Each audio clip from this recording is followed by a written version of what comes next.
Namaskar. In this episode of Dil Se, we're going to talk about the aftermath of the results of the 2020 Lok Sabha elections. Well, the people of India decided that it's not going to be 400 par. The people of India decided that it was time to bring some sanity into the political system and ensure that the government is run, at least during the next 5 years, through a process of consensus, where debate will be central to the passing of legislation, where the opposition voices will be heard, and that legislation that will be passed will be done through a process which has been conventionally accepted, namely that issues of importance go through standing committees or select committees, and then a legislation is passed after a debate in the House. But how did this result come about is a question that we're going to discuss today in this episode of Dil Se.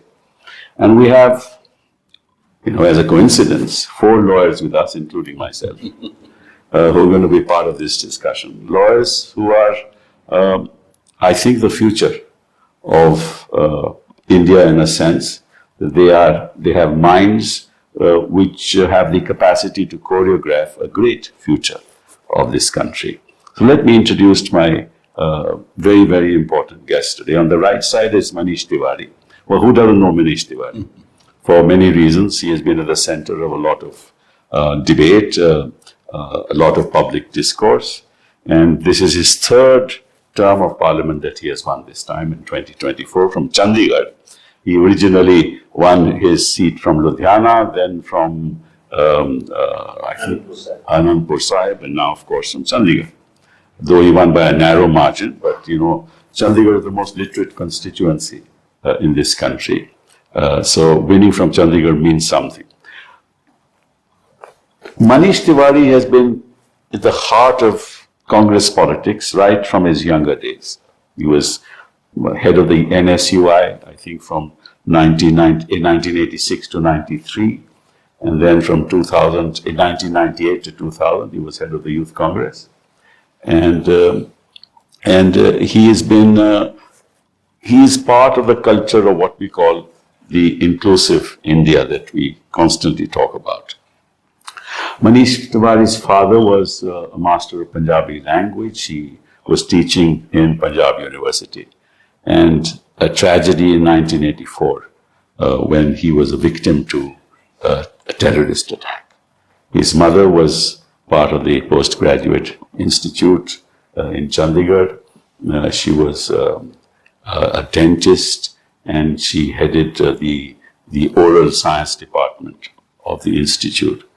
So Manish is a voice in parliament. I have seen him several times in the Lok Sabha talking about significant issues, and he is a great writer on numerous subjects, but especially in defense. So thank you very much, Manish, for being here. Thank you for calling us. Yeah, and then of course my good friend, colleague in the Supreme Court, a colleague for many years, Vivek Tankha. He's also now, this is his second term in the Rajya Sabha.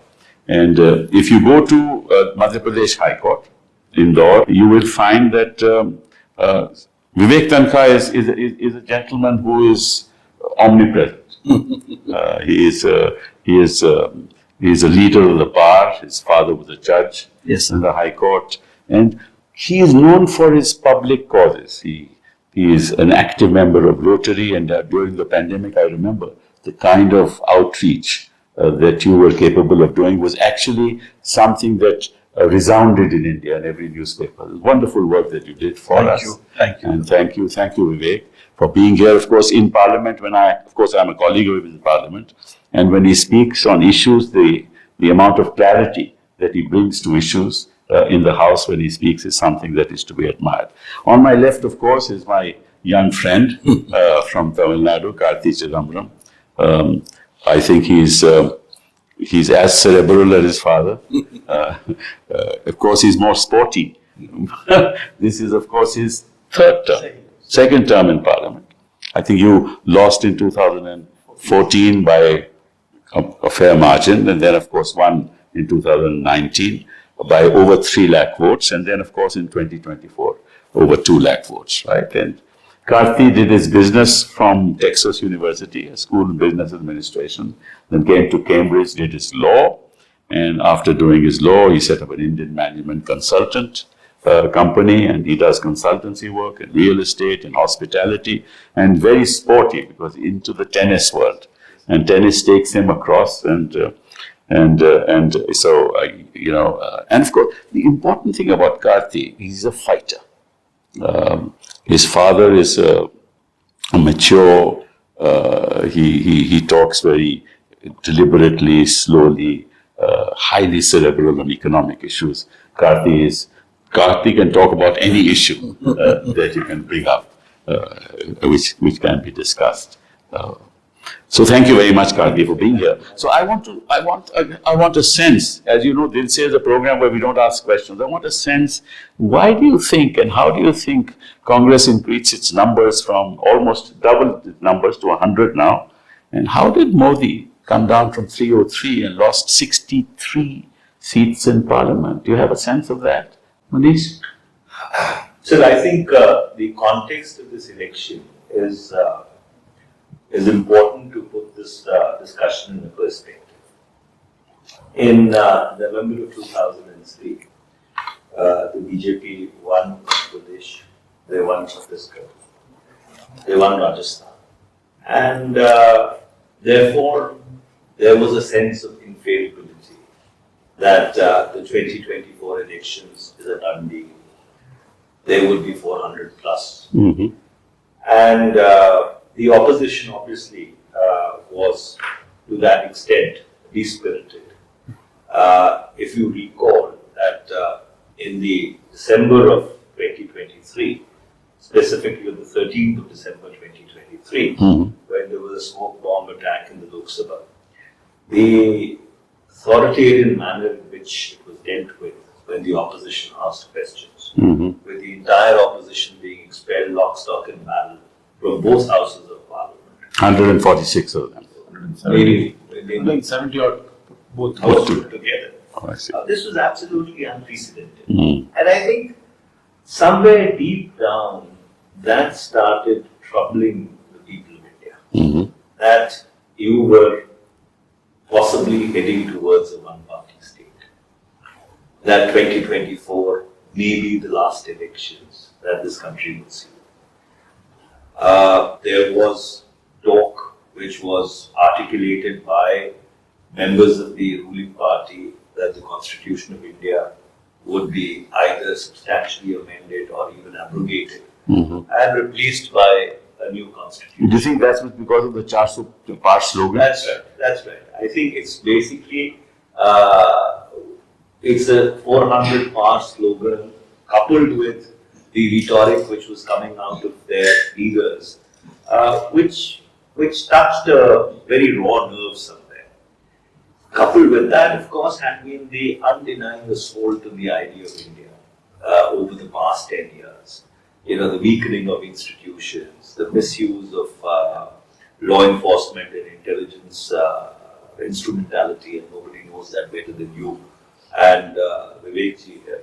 So all put together, it created a sense of serious unease, especially among the marginalized sections of society, whether linguistically, religiously, or even from an economic standpoint.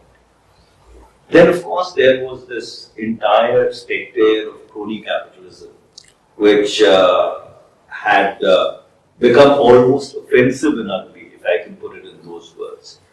And then, when the elections came, people of India are invested in the ballot box. And they brought the BJP down substantially. In fact, if people would have had the confidence that the opposition can actually win, these numbers would have been much more. That's my sense of it. What do you think? You agree with that? I agree with him, but another perspective. Kapilji, last 10 years, we saw a very authoritarian rule. Right. And it kept on developing. Towards the end, it was unbearable. There was some sort of a emergence of the civil society, read with thinking people. And this percolated down. And gradually, this reached to the marginal sections as the election progressed. Kapilji, in the first two phases of election, I didn't see the wave as intense, the undercurrent. It was not a wave, the undercurrent as intense. As the election progressed, as we talked of the constitution, as we talked of 400 par and application of constitution, reservation was a big issue. And I saw the shift coming. But again, it's very strange that on 22nd of January, you had the consecration ceremony of Ram Temple. And in the 100 kilometer periphery of Ayodhya, BJP has lost. While on the same issue, we couldn't counter them in Madhya Pradesh. It's a very strange situation. While Ram is not an issue in UP, but it continues to be an issue in Madhya Pradesh. But Madhya Pradesh, again, since I come from that state, essentially it was a BJP state, a Jansangh state to begin with. It was the heart of the Hindutva agenda. Yes. And the first mistake that we committed as a Congress was Saklecha, Chhatar, yes, all of these course, people in the remember past. that. But the first mistake that we committed as a Congress was to let Chhattisgarh get divided. That used to be the Congress fortress. And that used to supplement numbers to ensure a Congress rule in Madhya Pradesh. But Chhattisgarh going away, it became a tougher battle. The same story with Telangana, no? Telangana. So you were in the cabinet at that time, and you would know better than us. So what happened in Madhya Pradesh was that the Vidhan Sabha election, for all the reasons which I don't go into delve deep into, left us in a state of shock. And then there was a flurry of activity of our people leaving the party. Yes. All kinds of people. There were news about big people leaving. Some of them are our friends also. Yes. And it became a situation where the whole party edifice, or you can say the energy or the motivation collapsed. It's from that point that we started the campaign. We were just 3-4 of us who were traveling from place to place in an AICC helicopter, bolstering up the motivation of people. But the point is that somewhere, as a party, we failed in Madhya Pradesh. One, to gauge the situation. Two, to remedy the situation.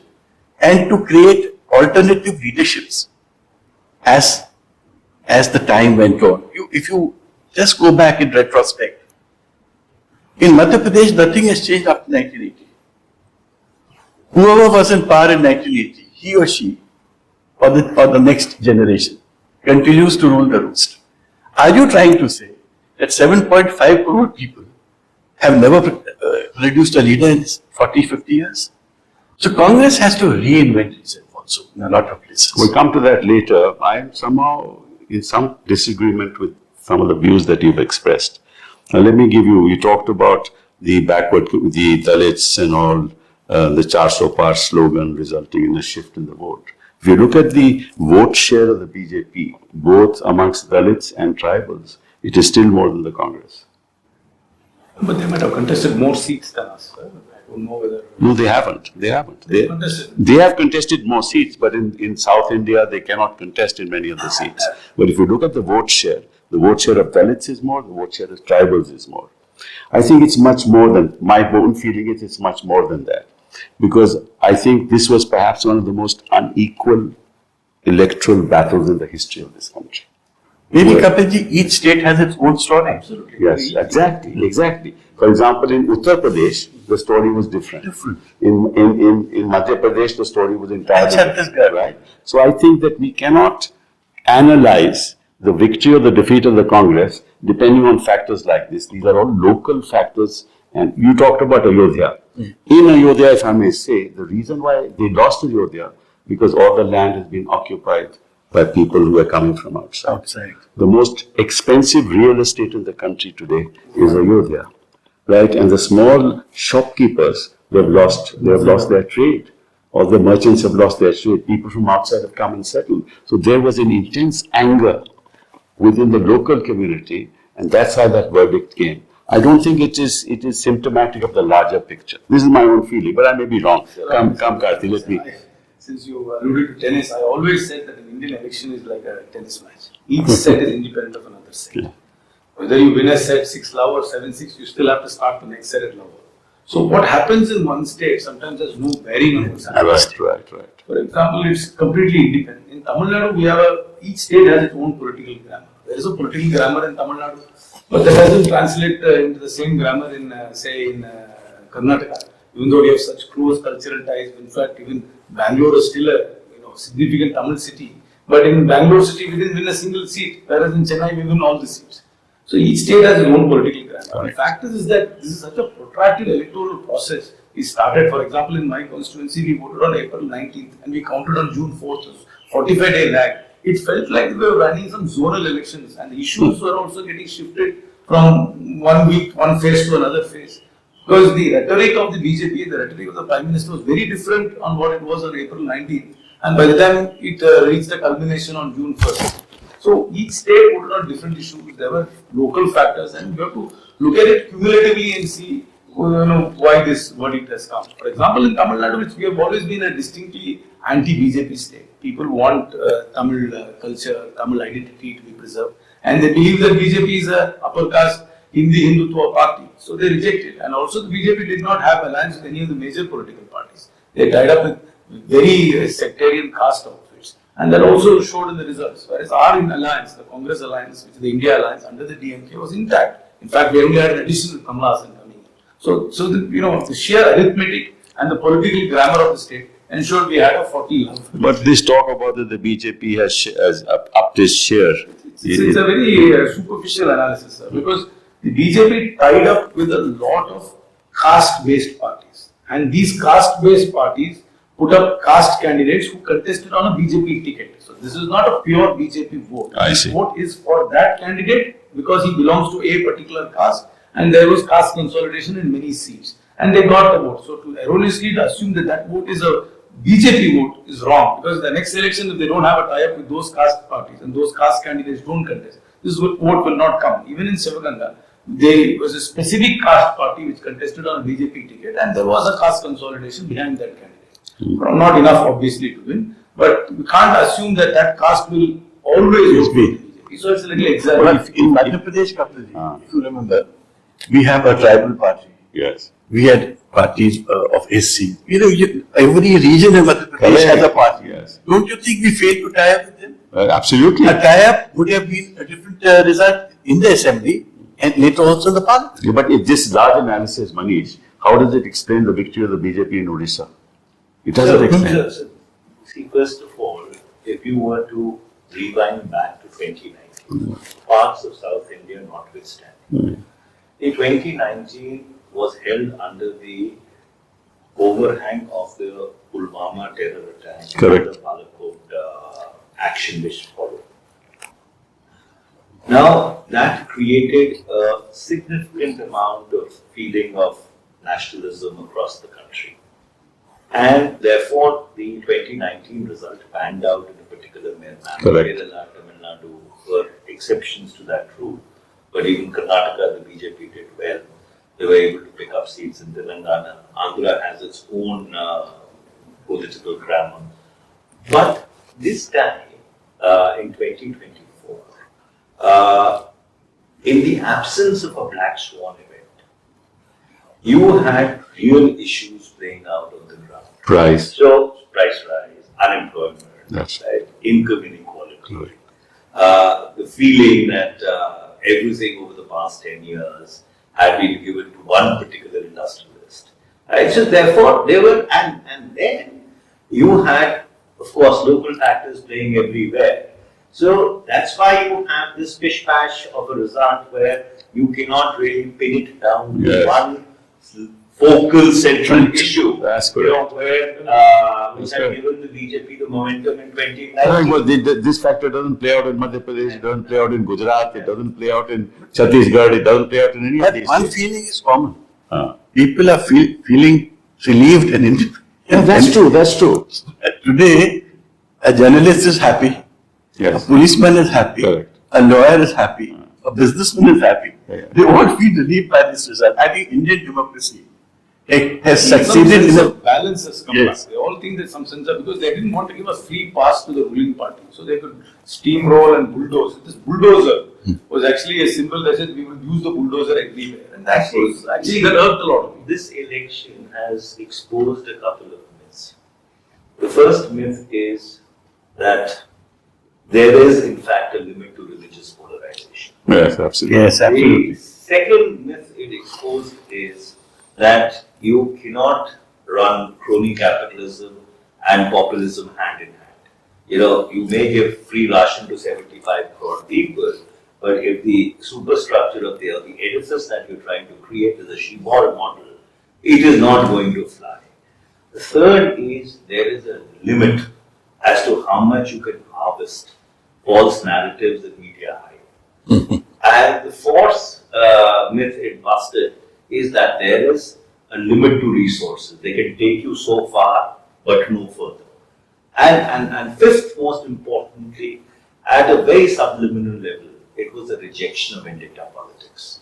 And this breaking of political parties, the sheer immorality with which things were done, and it was then kind of spun off as some great Chanakyan miracle which was being performed. People may not have spoken, right? And then this feeling of an unknown fear. I mean, from 2014 onwards, people started even making routine conversations on WhatsApp, on FaceTime. They were not sure. They were not even sure. See, yeah, I agree with you. I agree with you. One thing that we've not mentioned is that the Hindu-Muslim rhetoric, anti-Muslim rhetoric, really never worked. Never worked. Never worked. And will not work again. Will not work again, right? And thank God for it, Thank. that they are reduced to 240, that they'll not be able to propagate that in the years to come. But apart from that, there's another very important factor which I think resulted in Modi's downsizing. The kind of speeches he made, talking about Mangal Sutra, Hindu-Muslim. Buffaloes. your bank balance will be taken away, the tutti in your house will be taken away. Now, ordinary people watching this realize that what's happened to our Prime Minister, right? And they were wondering as to why a Prime Minister of a country is saying this. Now, the reason why they won the 2019 was the capture of the mainstream media. And the reason why they lost 2024, that they could not capture the social media. You're right. Right? It's the social media that I think won us this election. Alternative media, independent YouTubers who would make satire, who would communicate more plainly in a local language and localize their communication. In fact, a senior journalist, a very seasoned journalist who traveled in UP said for the first time she saw people in villages mocking the Prime Minister. You're right. That she actually told me was telling, because they always had a grudging respect for the Prime Minister before. They would never mock him personally, but This time they started mocking him, and the fact that they didn't allow that Rangila candidate to contest, that again had an effect. And It was talked about. And the fact that sir, in Indore and in Surat, I think, Yes, where they had yeah. somebody withdraw. Then again they said, oh, if this is going to be the case, there will be no elections anymore. And they will strong arm everybody and pushing them I out. think they were cognizant of this reality that social media is a huge narrative builder and a narrative disseminator, and therefore they had built up a pretty formidable machine. And over the past 5 years, all of us have been witnesses to the fact as to how repeated attempts were made to try and control the social media, try and put a legal application to it. See that you are able to circumscribe it like you did to old media. And what the Supreme Court granted stay. So therefore, and ultimately, there was also a reaction against that. People did not want that, their Facebooks, their Twitters, their Instagrams, their other means of expressing an opinion is going to be subject to some kind of a censor. So this overkill that, we are there, we have arrived, it is going to be my way or the highway. I think it grated with people deep down. And I go back to what I said earlier. If there would have been a sense in the people that yes, the opposition can win it, We would have won. these numbers would have been much greater. In other words, if you were to have an election today, this number would not be 240, but would be 160. Yeah. But Kapilji, another big factor. The vulnerability of the man has now been established. Another big factor which we are missing out, the devaluation of institutions. Of course. It was weighing with the people.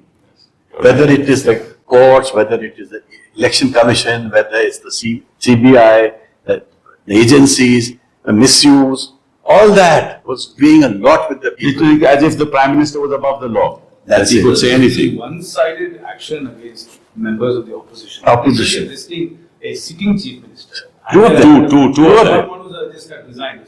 Two chief ministers are not. They're not getting bail. It was very telling. People said if this can happen, they can arrest any chief minister and put him in jail. That was a big issue. That had an effect. And the electoral bonds issue. Yes, it exposed it. It exposed them completely. And people talked about how did they have so much money and how do they have so much money. And then they had captured everything. They had captured the reservation of helicopters. The opposition didn't have space. No resources. But having said all that, they swept certain states without an opposition. How do you explain that? That's the other problem. Maybe there's been a societal change in certain states. That's the only explanation I have. I don't have first-hand knowledge. Gujarat and Madhya Pradesh, it's just society. How do you explain that? It's sort of there's. I think Gujarat, the Prime Minister himself being from Gujarat, I think does weigh heavily with people. Number two, in 2017 we came very, very close to defeating them. We were up to 91 seats. Had we maintained that momentum, Gujarat may have panned out differently. Odisha, because Naveen Patnaik had been there for such a long time, and brought in an officer who and there was also Chhattisgarh, the same thing. Madhya Pradesh, the same thing. Uttarakhand, the same thing. Himachal? Himachal. Very surprising. Yes, that's surprising. We have a government there. So how do you explain all this? If these are the factors that we are discussing and analyzing, none of these worked in these states. And so my worry is that I think what we need to look, now we move on to the next thing. If you look at the Congress party's victories, now let's be really honest with ourselves. Where have you won seats? Kerala, no question of the BJP being there.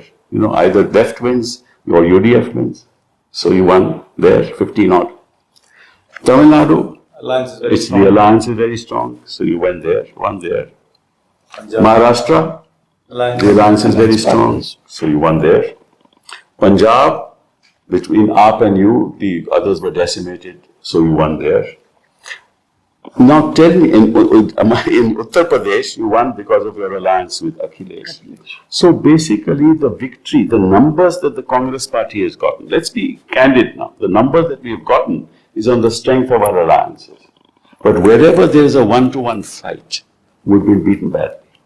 How do you analyze that? Value, sir. In the alliance, for example, I'm not saying that. I'm just saying the numbers increased because of your alliances. Definitely. Right? So That- how do you analyze? No, listen, having said that, there is no doubt that the two yatras which were carried out, right, that did help in crystallizing issues in the minds of people. Right. And in fact, I think it was in one of the papers yesterday that along the route of the yatra, First yatra. First yatra. 41 seats, the Indian National Congress and its allies picked up. So, therefore, the fact that you were able to take the concerns to the ground, Mr. Gandhi was able to take the concerns to the ground, in the absence of any alternative means of dissemination except the social media, which is also a very crowded space and a very contested space, did also add to the momentum of the India alliance. So, but yes, I think it's a cause of worry that if you draw a blank in Madhya Pradesh, if you pick up one seat in Chhattisgarh, you pick up one seat in Odisha, you lose Uttarakhand, you lose Himachal Pradesh. Of course, this is a cause of concern, and there is a need to go back to the drawing board Right. and analyze it more granularly as to why this happened in this manner. But as I was saying earlier, in the absence of an overarching narrative, there were lots of narratives which were Exactly. going on the ground. That's the point. That's the point I'm making. Even 41 seats you're talking about, part of it, ultimately, the arithmetic is on the alliances, ultimately, however you analyze it. I mean, the Yatra must have actually brought a lot of eyeballs, right? People must have said, look, here is this young man who is moving and walking, hundreds of kilometers, thousands of kilometers. Of course, that must have helped a great deal. And that's why the percentages of the Congress party in each of these states where he went actually increased. So therefore, that's credit. Credit goes to him.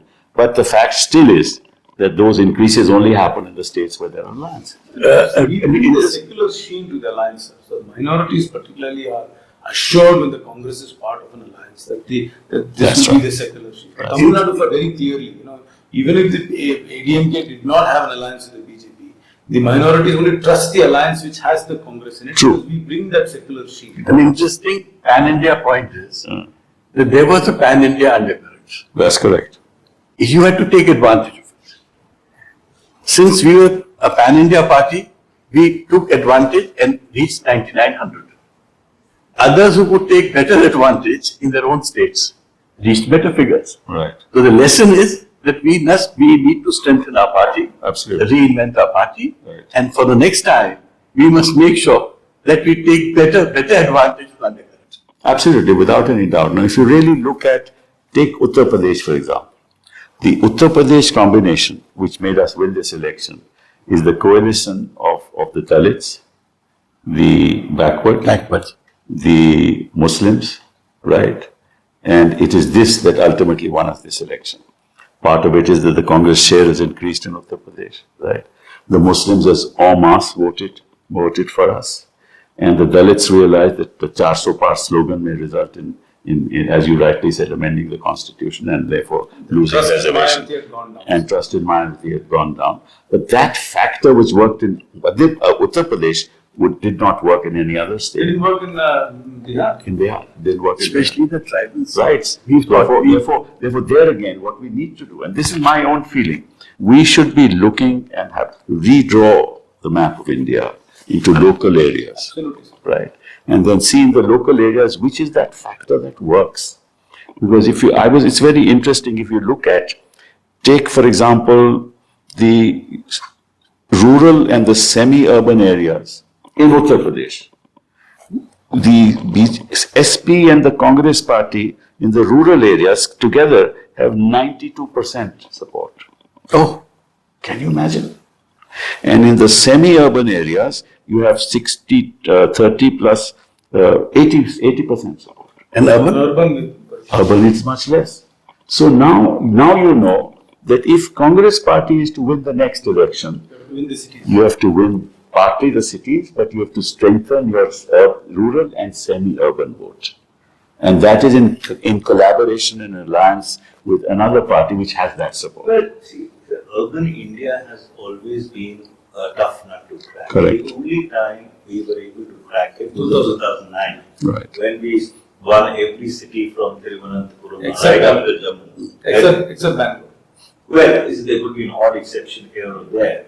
So yes, urban India definitely requires a lot of working on, not only by the Congress party, but even by the India Alliance. I think Delhi would be going to polls. Perhaps at the end of this year. Haryana? Right after Haryana, Right after Haryana.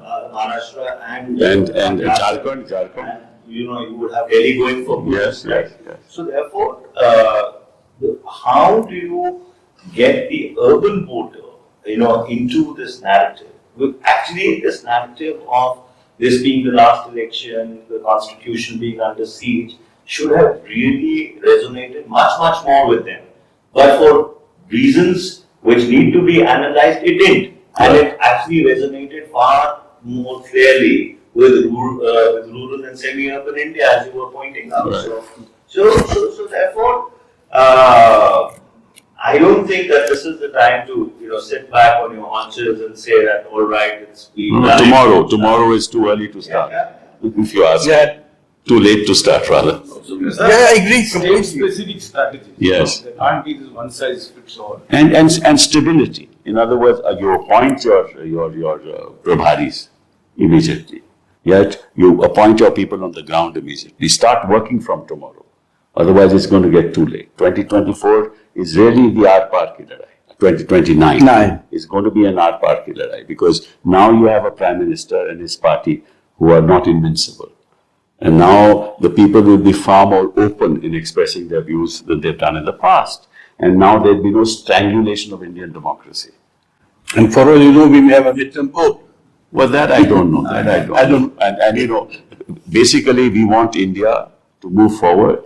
We want any government to survive, but at the same time, that government must be an inclusive government.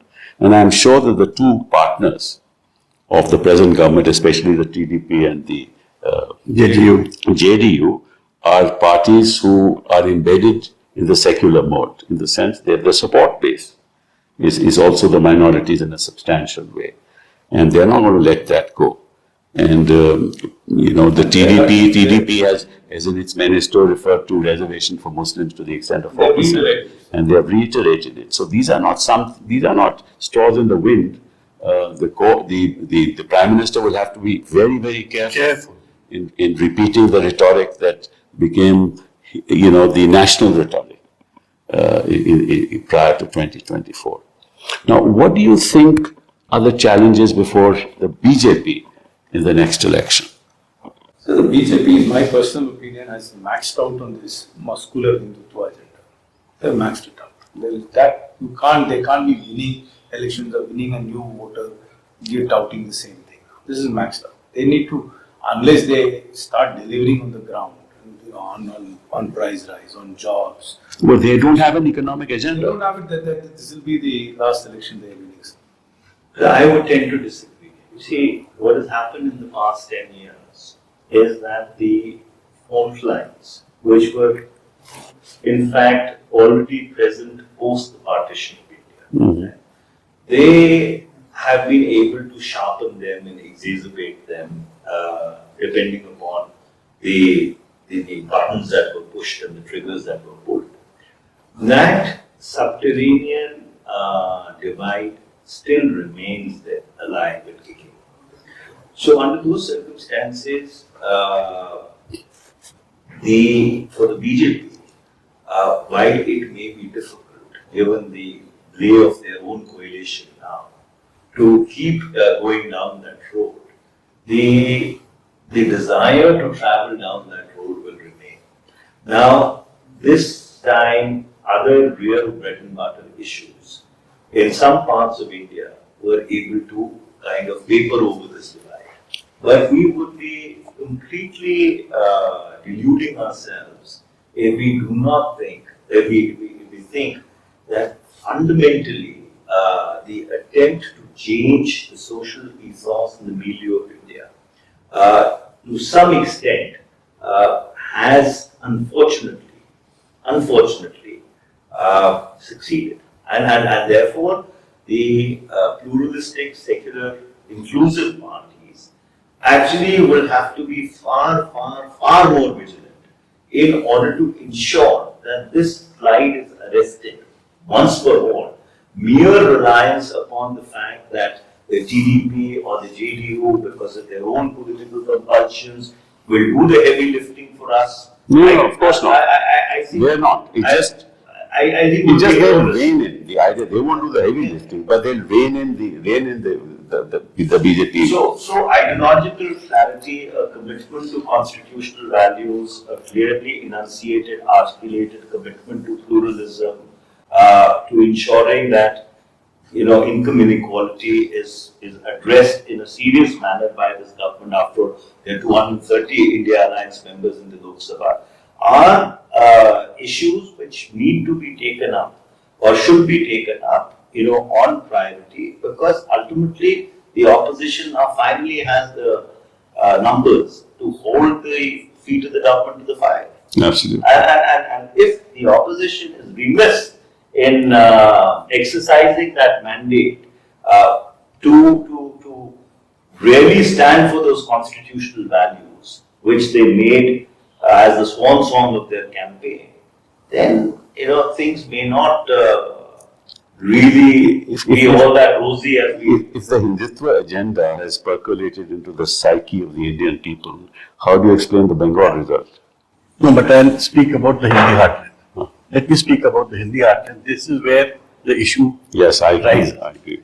What I'm saying is, you have lost regional leadership or state leadership in the Hindi heartland states. Correct. One of the big reasons. Who were our chief ministers in Madhya Pradesh from 56? All Ravi Brahmins. Shankar Shukla? All Brahmins. No, but maybe, but they were big people. Kailash Nath Kaju, Yeah. A.P. Mishra, Yeah. Shyamachand Shukla, P.C. Sethi, Arjun Singh, Digvijay Singh, Kamal Nath. They're all very big people. Same was the case in UP. Same was the case in Bihar. Now, where are the personalities? You have lost touch with the real civil society. I mean, lawyers, doctors. You were the centrist force of India.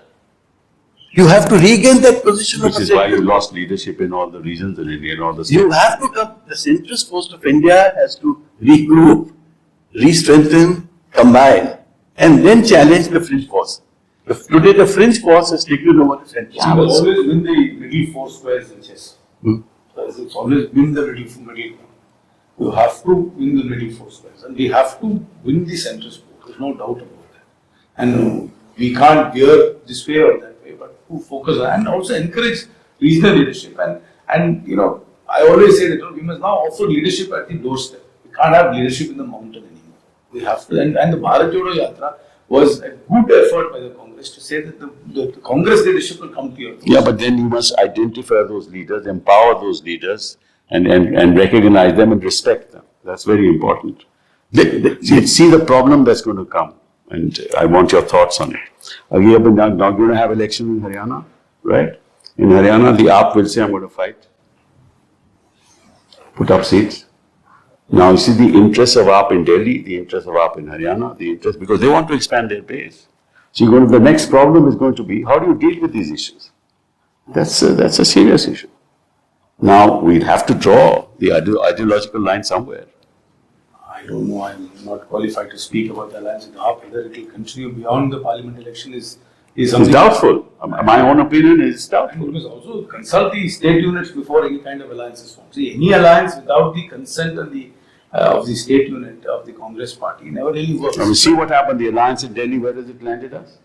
In Madhya Pradesh, Well, having said that, sir, the alliance, though of course it's a microcosm. In Punjab, it Sure, has- it'll work perfectly. I agree, but therefore I'm saying, you won. it's a very complex issue is what I'm saying. It's very complex and this has to be dealt with very, very... You know, in Madhya Pradesh, I had all the regional parties in my house one day. Nitish ji wanted one seat. Gondwana wanted a few seats. Jayesh wanted a few seats. You know, all these guys were willing to join us in the state elections. It's not the central leadership. It's the state leadership which rejected the offer.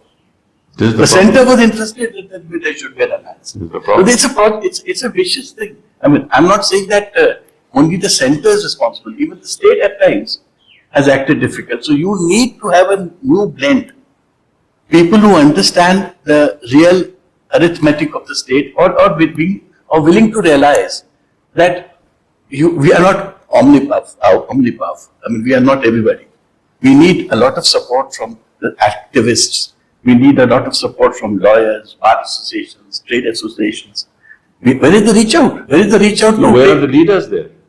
That's Very it. few leaders. Your there. friends of mine. You are a leader in Madhya Pradesh. We have to have leaders like that all over the country. We just don't have them.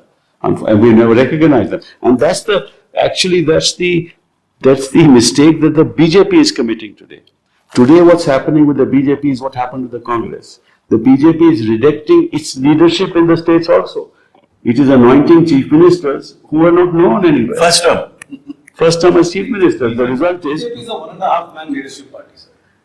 So it's not the BJP or. I thought it was 2.5.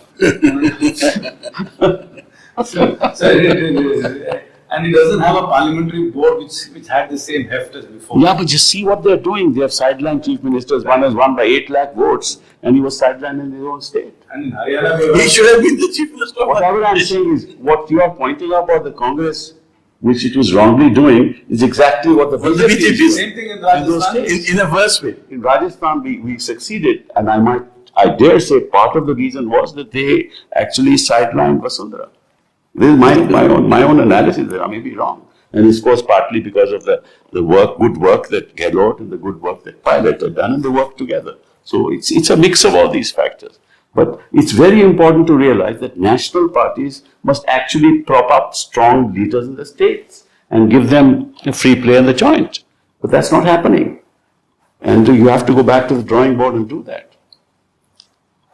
And you have to have a very clear economic policy. I think there also, we are not really clear exactly what our economic policy is. Even the BJP is not clear, quite frankly. Because I think the basic problem in this country is at the bottom of the pyramid, you are not empowering people. You must understand that the Dalits and the backwards together form almost 60% of this country. That's substantially correct, because if you go back to the 73rd and the 74th Amendment, whereby you created the Panchayati Raj institutions, the real empowerment of those institutions in terms of flow of resources has not taken place. Yes. So therefore, the distributive justice on the ground, even if, let us suppose, you have myriad schemes being run by the central government and the state governments, because the spread is so thin, ultimately the benefit is very minimal. That's why only a couple of schemes, like for example Manrega, succeeded, primarily because it had a very clear, sharp focus. And Manrega then was able to deliver over all these years, and this government was compelled to continue it despite wanting to discontinue it. So you're absolutely correct. I think the difficulty lies that the delivery system is still faulty. The delivery system needs to be fixed, even if you want to do distributive justice. And the problem is that to do distributive justice, you have to create wealth. And that's really not happened over the past 10 years, despite the rhetoric, because if you look at the budget deficits, the deficits have been growing year on year. Look at the borrowing of the government of India. It's gone up by 100 lakh crores in 10 years, from 52. It's about 80 It's a humongous figure it has gone up by. So therefore, under those circumstances, a very fine-tuned economic vision which delivers to the last man and the last row. Let me take you on that, and I want your views. I think what the Congress party should do is that you start strengthening the federating units in this country. Your slogan should be more power to the states. It is something that needs to be done to do the delivery that you're talking about. You have to have more power with the states, both financial and in terms of distribution and allocation. This was a big issue in the Tamil Nadu election. It may be a big issue, it should be a national issue. The Congress should take a lead. The share of tax revenue to the It states. should take a lead that you give us the money, you let us spend, let us compete, allow us to borrow. It's impossible for the states to actually move ahead and take care of their poor and the marginalized unless they have the wherewithal to do it. And therefore, the nature of federalism has to change, and therefore, some entries in list 2 must be given back to the states. For example, education. Why should education be controlled by the union at all? It was originally with the states. So I think that you should go back to the drawing board, look at our constitution, look at the lists, look at where actually you need power to percolate down, and how distributive justice can be done on the ground. But so the paradox here is that the Panchayati Raj institutions are really being hobbled by the state governments. I'll take you back to the 1989 debate when the PRI, when the 73rd, 74th Amendment was being conceived. The whole idea was that the money would flow directly to the Panchayati Raj. That's from the state to the... Directly from the center to the Panchayati Raj institutions. Ultimately, that bill fell in the dust. Of course, yes. Led to the 89 elections. Right. Then, when P.V. Narasimha Rao's government redid it, right, the money was then obviously routed through the states, which possibly. And they didn't actually allocate resources. No, and ultimately, That is where the bottleneck gets created because the members of the Legislative Assembly do not want empowered local institutions because it competes with them on the ground. And this is the logjam which really. You're talking about Panchayati Raj, I'm talking about something larger than that. And I agree with what you say, that if allocations are made to the states, then they must pass on that. Yeah. But the allocations to the states are not enough, is what I'm saying. That's where, see, how do you get a Dalit, educated Dalit, you tell me? How do you educate a Dalit? Unless you have more schools, unless you give the state the power to open schools. I would say just open schools only for Dalits. Why should you have others? Why should you have a 100% policy for opening schools for Dalits, for girls? Ultimately, unless you empower your children, they will become centers of economic growth themselves, because investment in human capital is the best form of investment. But that can only happen if you give states the power. So I think that is something that, and every state, including TDP, including your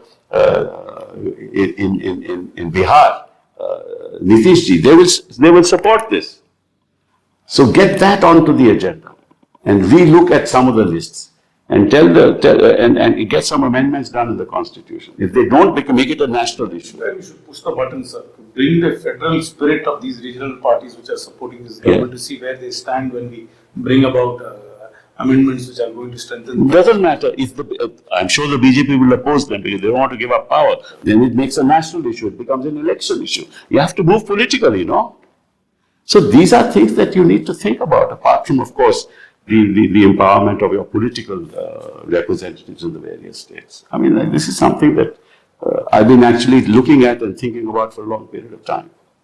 Even your tax structure, Yeah. it's become horrendous, You're scaring people. Today people are leaving the country and settling outside India only because they're scared to. That's your PMLA.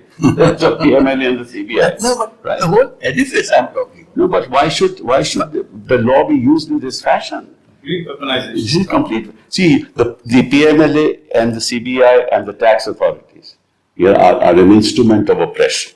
Today they become the instrument of oppression. The Election Commission is an instrument which helps the political party in power to do what it likes.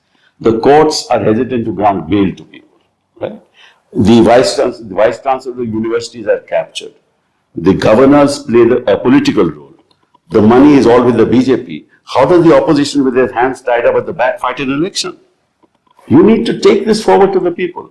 And this should be your new, outreach to the people of this country. That's why the 2024 elections, in many senses, became between the people and the government. Exactly. It was people. It was people versus the BJP, right? And we took advantage of that anger and that angst. How do you explain Ayodhya? How do you explain the reduced margin of the Prime Minister Varanasi itself? Exactly. And the other thing, the last thing I want to say, and I want your views on it. Quite frankly, I think that they didn't get the 240 seats. They didn't? They haven't got the 240 that they claim. Because I've heard horrendous stories of district magistrates going into polling stations. No, we heard that also. Right? No, I have heard firsthand. No, we also got first-hand reports. Something needs to be done about the electoral system in this country. Something drastic needs to be done. And I think the court should play a very important role in that. But if they don't, they would have let down the people. So the election commission should be independent first of all. You start from there. The process of election, what happens is that anybody can go, the district magistrate can go into the polling station. He can do what he likes. And why should the phases of elections be decided in this fashion? They are counting one nation, one poll. So actually have one day of polling. What is all this going on? Why should we have phases of election? This I am sure this agenda of election was finalized by the Home Minister and the Prime Minister. Not the election commission. I'm sure. Therefore, the opposition to take a very serious view of this matter and make it a national issue. I mean, we've just talked about so many things today, so many things to be done. We should go back to the drawing board and start doing them. But thank you very much. This has been a great discussion. Great conversation as always. Thanks. And especially because all of us are lawyers. Yes, I know. We should take the lead in taking India forward. I'm sure, and I think you as President of the Supreme Court Bar must need That we shall try. Thank you.